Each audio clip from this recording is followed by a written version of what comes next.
G'day and welcome to another episode of the Pier Review. In this episode we're going to be reviewing something quite different. Specifically we're going to be reviewing the idea of music copyright, and in particular how YouTube manages music copyright. But before you say, hey pirate, you don't know anything about copyright, you forgot. This is the Pier Review, where any mug can stand on a pier and pontificate about something they probably know nothing about, just like activists and normative scientists. So let's dive a little bit deeper into the concept of YouTube copyright by examining an example that I just came across just the other day.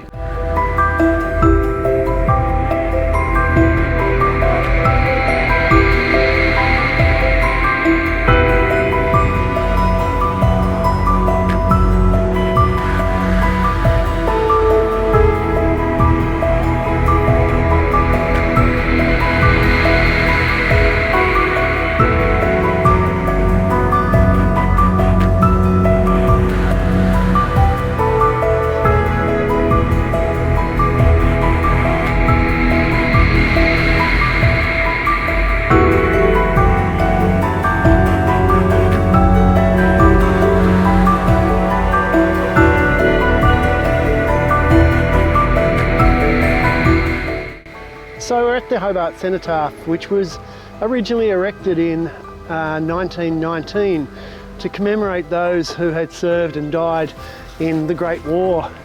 It now is a memorial to all those Australians who have served and died in every war since. And today is the 14th of November, 3 days after one of the most significant days in this site's calendar, Remembrance Day, the 11th of November, which commemorates the day in which the armistice was signed to cease hostilities in the First World War. At that ceremony on Remembrance Day, one of the most significant pieces of music played is The Last Post.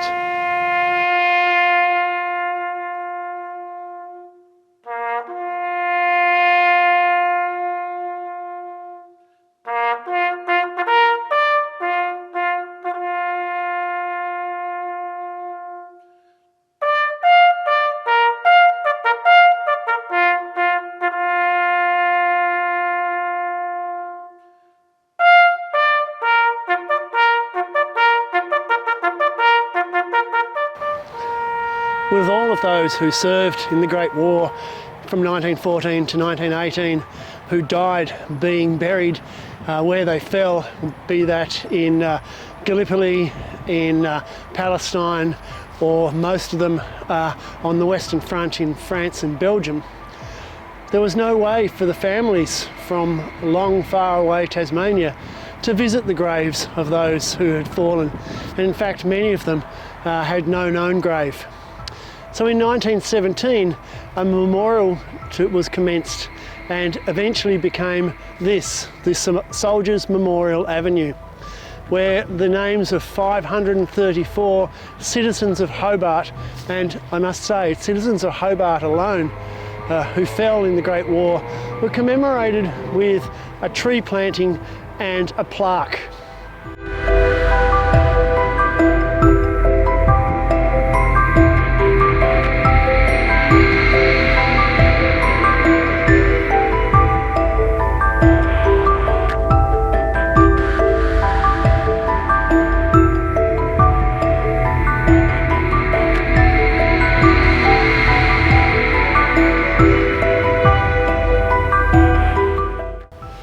Between 1914 and 1915, three Harrison brothers, Percy, Claude and Bill, left Tasmania for the Great War. Claude served at Gallipoli and later on the Western Front, where he was joined, although not directly joined, by his brothers Percy and Bill. Only one of them returned home to here in Tasmania. In June of 2025, vandals ripped up and stole almost 30 of the plaques commemorating the soldiers who had served and died in the Great War. And only 3 days ago, they were finally restored and unveiled to the public and to the families. And because the rest of my family were unable to make it on the day, I thought I would make a short YouTube video about the restoration of the plaque, including this one here for Percy Harrison, killed on the 5th of November 1916 at the Maze at the end of the Battle of the Somme, just near the town of Flers in Picardy in northern France. And in making that video, brought the whole concept of YouTube copyright to a head.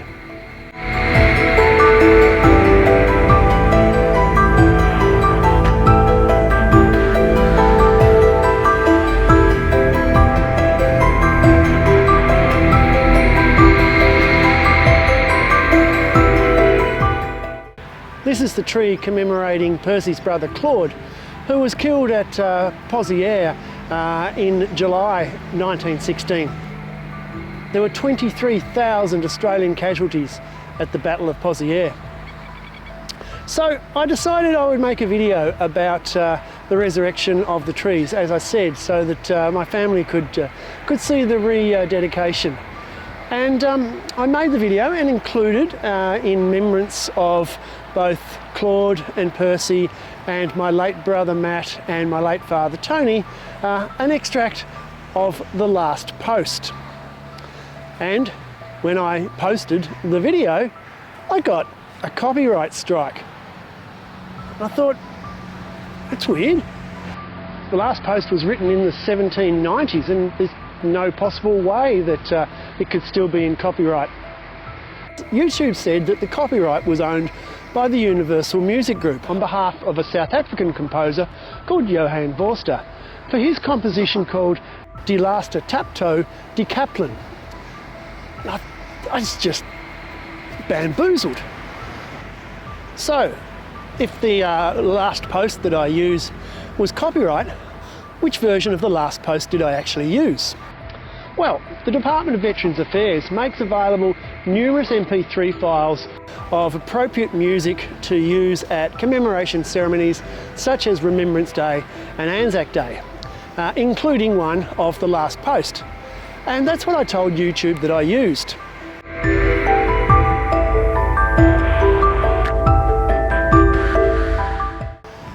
But I made a mistake.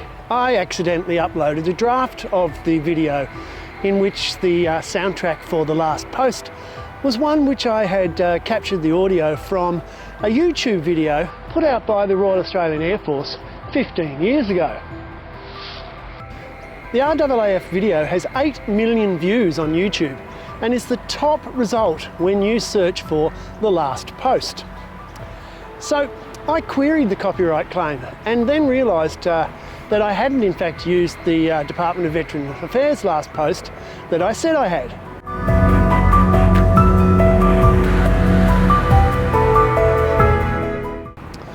So I made the first video, the one with the copyright strike, private, and I uploaded the one with the Department of Veterans Affairs audio to A, get it right, and B, check the copyright status.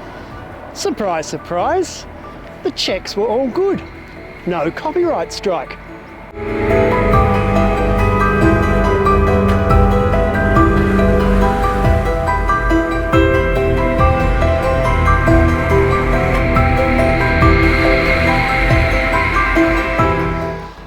Now, I've had copyright strikes against some of my videos before, such as those on the Dung Beatles channel, where one of them in particular where we sang an a cappella version with alternative words to a Beatles tune, and the YouTube algorithm still recognised it and said that it was copyright to the Beatles. and separately for using a karaoke version of a Beatles tune to transpose our alternative lyrics over. And that too got copyright, not to the karaoke artist, whose hundreds of videos of Beatles tunes are on YouTube, but to the Beatles.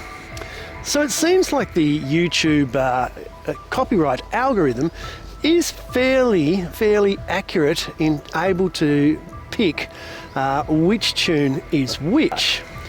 So I was really surprised that the YouTube copyright algorithm identified the 13-year-old RAAF video of the bugler from the Royal Military College performing The Last Post as copyright to somebody else. But if YouTube is so good at picking up copyright, why did it not pick up the Department of Veterans Affairs version of The Last Post and say that it was copyright to Die Laatste Taptoe? As the tune is exactly the same, although the performance is different. Maybe because the RAAF video of Corporal Creek doesn't claim copyright, because people who know A, the tune of The Last Post, and B, the purpose of The Last Post, know that it's not something that you copyright.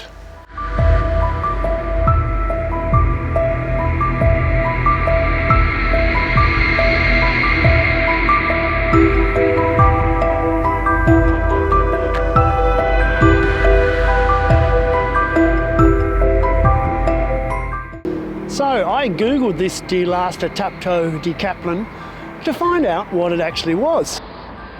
And it seems that Decaplan is a musical written by, as I said, a South African composer, Johann Vorster, about some border war in South Africa. Now, the only war in South Africa that I'm aware of is the Boer War, which this statue memorises. And as I also said, Vorster's music was copyrighted by Universal Music. So let's have a listen to this Die Laatste Taptoe Decaplan, the so-called copyrighted song. It goes sort of like this.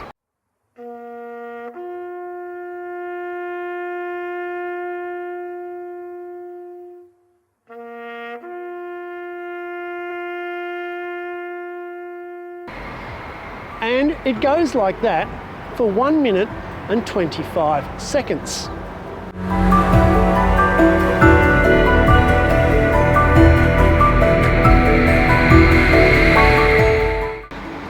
And now let's listen to the RAAF video of Corporal Matthew Creek of the Royal Military College Band playing The Last Post at the Australian War Memorial.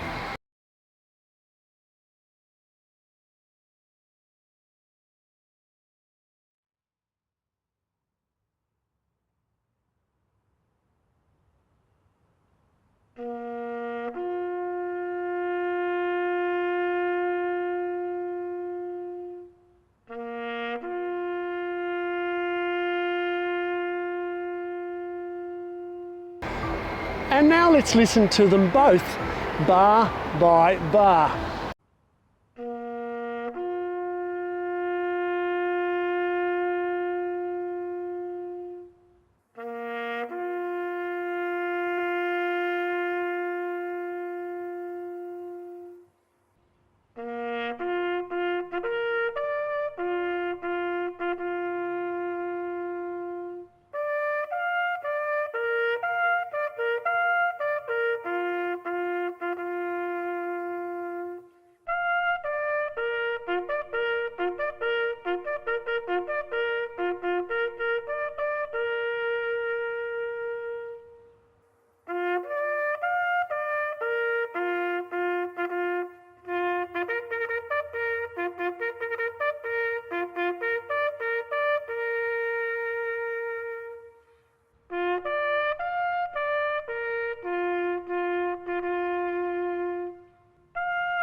Yes, you get it. The Die Laatste Taptoe by Johann Forster is a sample of the RAAF audio.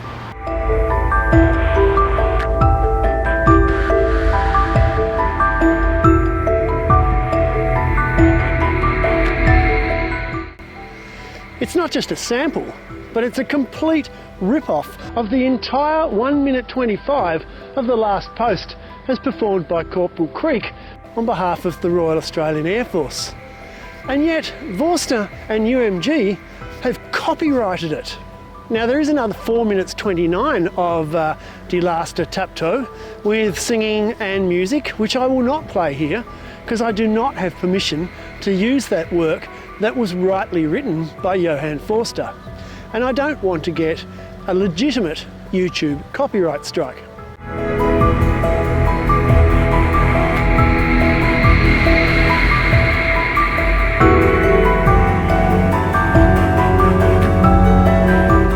So, when I post this peer review, will I get another copyright strike for using what is essentially Corporal Creek's version of The Last Post that United Musical Group and Johann Forster claim is theirs?